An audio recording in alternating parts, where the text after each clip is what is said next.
I believe there's sometimes misconceptions on the young generation.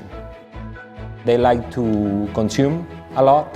They use e-commerce a lot. They use mobile e-commerce a lot.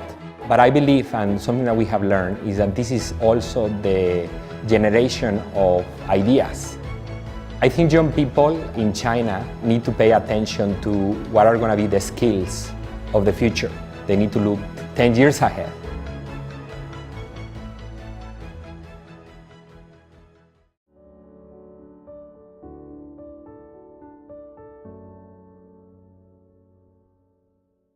The Dream Factory Innovation Hackathon is a program that we established across 12 cities to run a 52 hours innovation-focused program where students come on a Friday, they get organized in teams, they put together ideas, and then they learn how to convert those ideas into a business plan in a 52-hour period.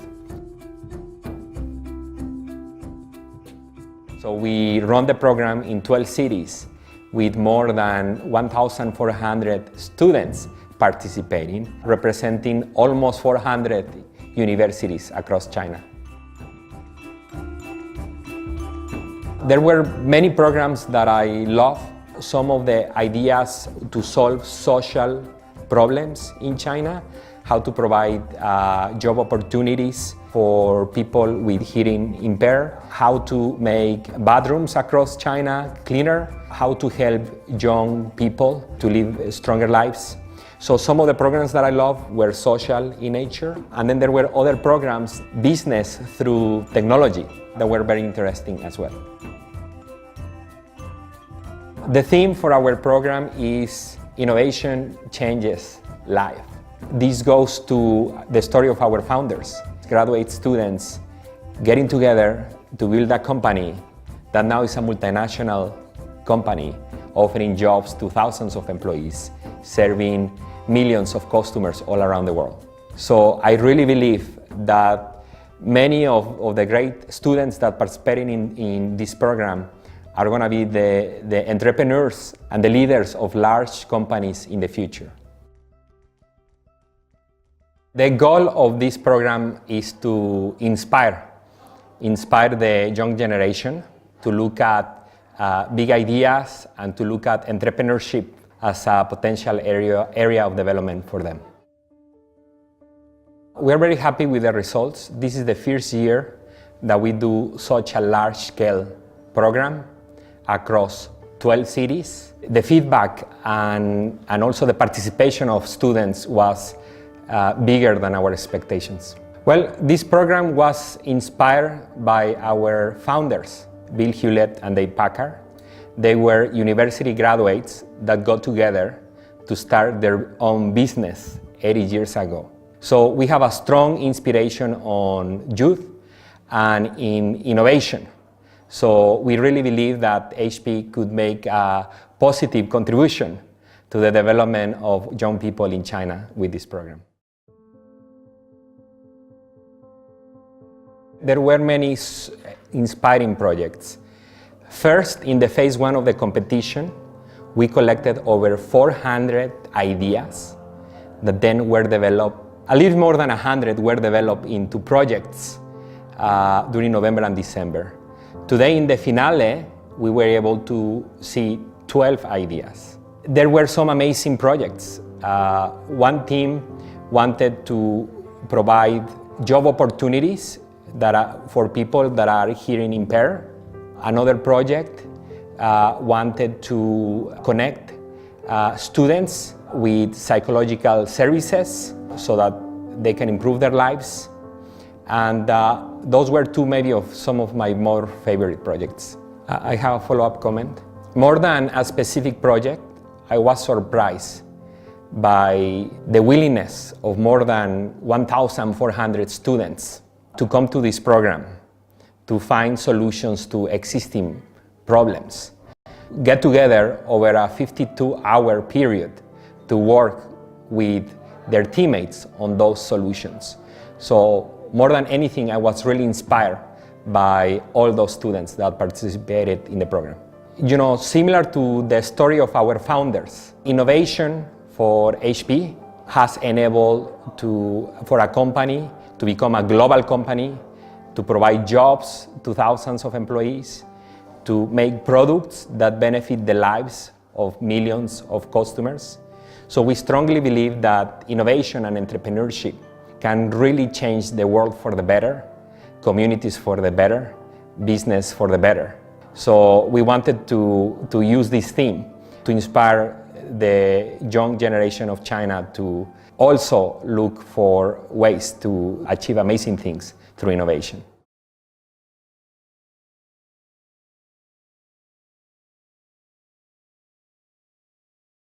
The young generation, millennials or Gen Z, there's different names to it, is quickly becoming the largest consumer market in China.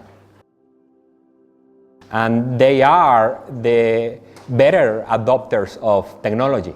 So it's very important for HP to stay in touch with this segment, to communicate with these consumers and to learn from them, and also figure out how we can better develop technology that can improve their lives. I believe there's sometimes misconceptions on the young generation. Yes, they like to consume a lot. They use e-commerce a lot. They use mobile e-commerce a lot. But I believe, and something that we have learned, is that this is also the generation of ideas. This young generation, I believe, can see opportunities and are very interested to explore their skills, to develop new interest areas, to explore new opportunities. And I think that's something very important to understand about this young segment. Our marketing efforts are very focused on engagement, not only advertisement. We put that into action with some key programs like our HP Dream Factory program, that is an engagement platform with students, university students, across more than 200 universities. It is a two-way platform of engagement between the brand and the students, and that's a big focus area for us. I think young people in China need to pay attention to what are going to be the skills of the future. They need to look 10 years ahead. What you can see as a trend is that China is going to take a larger role, a more important role in the world. More Chinese companies are going to be global companies. Therefore, young people, I think they need to focus on how to develop leadership skills, collaboration skills, multicultural skills, to get them prepared to face the opportunities of the future. China is also becoming an innovation nation. So developing entrepreneurial skills is also something very important. And that's another reason why we believe that with this program, we could support the young people in developing some of those skills. With the opening up of China, HP was one of the first technology companies to come to China. So we set up our legal entities back in 1985. So we've been in China for a long time, and we have been, we have seen the development of China firsthand and the development of our customers as well. I think the most fundamental change that we have seen of our customers is our customers becoming more savvy consumers, able to see what they want in terms of quality, in terms of innovation in the products that they buy. And I think that's the most significant change that has happened in the consumer, in the Chinese consumer. I think from the market perspective, from the customer perspective, Gen Z in China, this youth generation in China, is just amazing. I think they are a generation that are looking at opportunities and potential and how to use their skills into many spaces. I think that's a difference between the China market and some of the global market that are facing different economic situation, the same generation in other markets. That's one of the differences, okay? Now, what is common is that the Chinese youth is becoming more global aware. They are traveling more. Through their lens, they are getting to know the world. I think that will help bring young people together regardless of the country.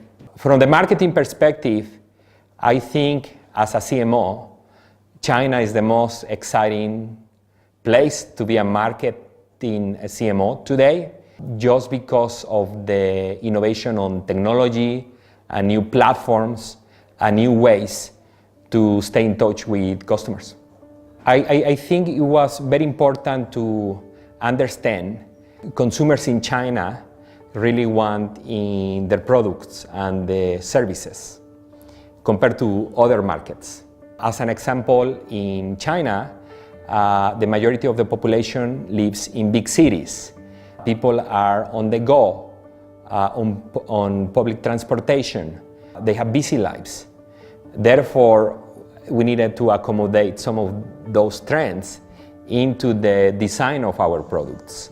As an example, our notebooks needed to get lighter and thinner to really meet the needs of the new consumers in China. The first one was about how do we drive innovation for China market. We translated that to what we call in China for China strategy. So we established design and research operations in China to develop products that are really fit for the China digital ecosystem for the Chinese consumer. So the first challenge was really strategic in nature in terms of making that investment so that we can really start driving innovation inside out, in China for China, and maybe in China for the world.